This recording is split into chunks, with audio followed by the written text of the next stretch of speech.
Let's begin with this question. Born in Italy in 1853, Maria Speltrini immigrated to the United States as a young woman and quickly became known for her breathtaking stunts. In 1876, the 23-year-old Speltrini became the only woman ever to cross the Niagara Gorge over a period of 18 days on a tightrope. Now, this is a very typical example of a misplaced modifier. So you see, she crossed the Niagara Gorge on a tightrope. That's the achievement. And the description of this is basically over a period of 18 days. So this is a misplaced modifier. Option choice A is definitely wrong. Now let's have a look at option choice B. The only woman ever to cross the Niagara Gorge on a tightrope, accomplishing that feat over a period of 18 days. Yes, this makes perfect sense. This is what I've been talking about as well. Let's have a look at option choice C. Over a period of 18 days, she did this on a tightrope. Definitely wrong. We've got an independent clause. You are joining that with a comma. A lot of mistakes over here. On a tightrope, and furthermore, doing this on a tightrope. This is completely wrong. This is funny. So yes, we are left with option choice B. Moving on. On July 12th, she made her first attempt while wearing peach baskets strapped to her feet. Balancing on a 2.25-inch wire, she crossed the falls just north of the lower suspension bridge. Now, this phrase is our dangling modifier or an introductory clause. Balancing on a 2.25-inch wire. Now, you know the rule. After an introductory clause or a dangling modifier, we should immediately have the subject or the noun which is being talked about.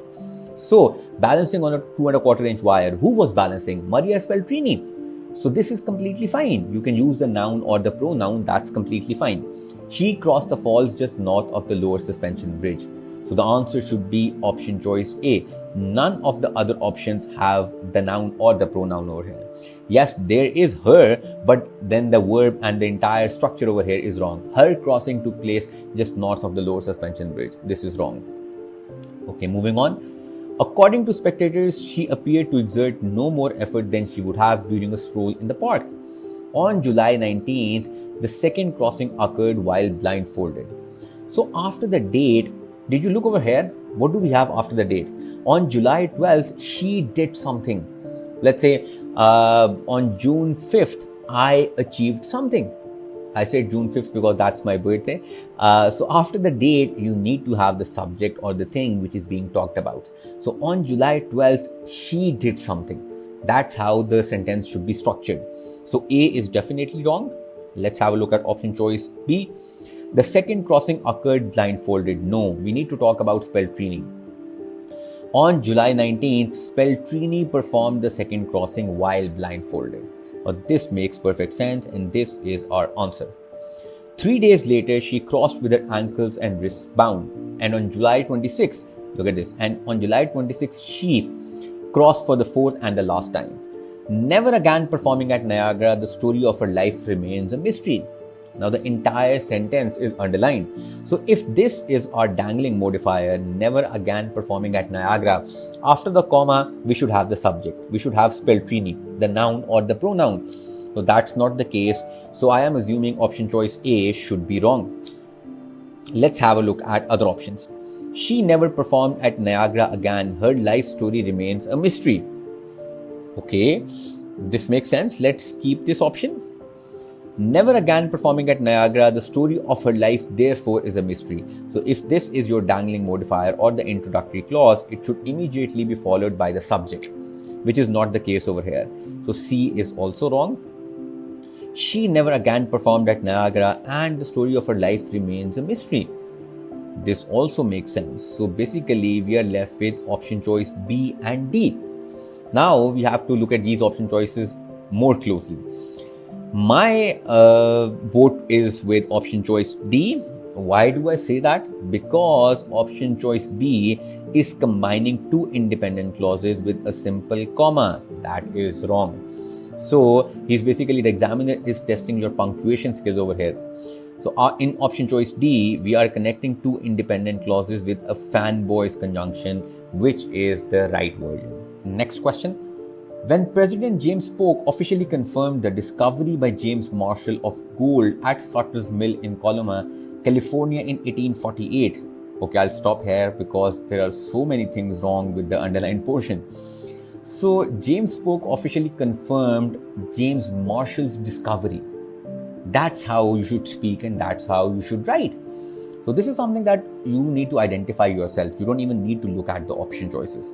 So A is definitely wrong. While I was reading, I was like, what is this? That's why I immediately stopped. Okay, let's have a look at option choice B. James Polk officially confirmed the discovering by James Marshall. Definitely wrong. Option choice B is also incorrect. James Marshall's discovery of gold at Sutter's Mill. Yes, this is what I was talking about. So the answer is C. Moving on. Hopeful prospectors immediately began planning for the trip out west. Beginning their journey in spring of 1849, these prospectors took an overland route known as 49ers that was risky and mostly unknown. We have a misplaced modifier. These prospectors known as 49ers. It's like the overland route is known as 49ers. So you see, this is wrong. The description and the noun or the subject, it should always come together. That's the thing that you need to remember. So these prospectors known as 49ers. So A is definitely wrong. Now let's have a look at option choice B. These prospectors known as 49ers took an overland route. This is exactly what I was saying. And trust me, I did not look at the option choices. So our answer should be option choice B. We have a similar option in option choice D as well. Let's have a look at this. These prospectors known as 49ers taking an overland. No, this is inconsistency. We have already talked about parallel structure. We cannot have a gerund over here. And C is an overland route was taken by these prospectors known as 49ers. This is passive voice and we need active voice. Let's read further now. Some 49ers traveled alone, but most formed companies that enabled them with other miners to share expenses and supplies during the long journey. Now again, we have a misplaced modifier. It looks like miners were being shared rather than supplies. So this is wrong. So now you understand the concept. So A is wrong. So, but most formed companies that enabled them to share expenses with suppliers and other miners. I don't know what this option is talking about. So let's read again. But most formed companies that enable the sharing of expenses with other miners and suppliers. Or, but most formed companies that enable them to share expenses and suppliers with other miners. This is the best version. Simple, direct, and straightforward. Moving on to the last question. Seagoing travelers went south to Panama by boat. After disembarking, a several-day mule ride to the Pacific coast was begun. After disembarking, they did something. So this is basically a dangling modifier or an introductory clause. And we know the rule. After an introductory clause or a dangling modifier, we should immediately have the thing which is being talked about. So we are basically talking about people. We are talking about these 49ers. So A is wrong. A several-day mule ride, this is also wrong because we're not talking about our people over here.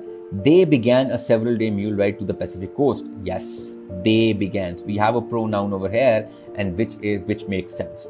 The beginning of a several-day mule ride to the Pacific coast. No, this is also wrong. So our answer is option choice C.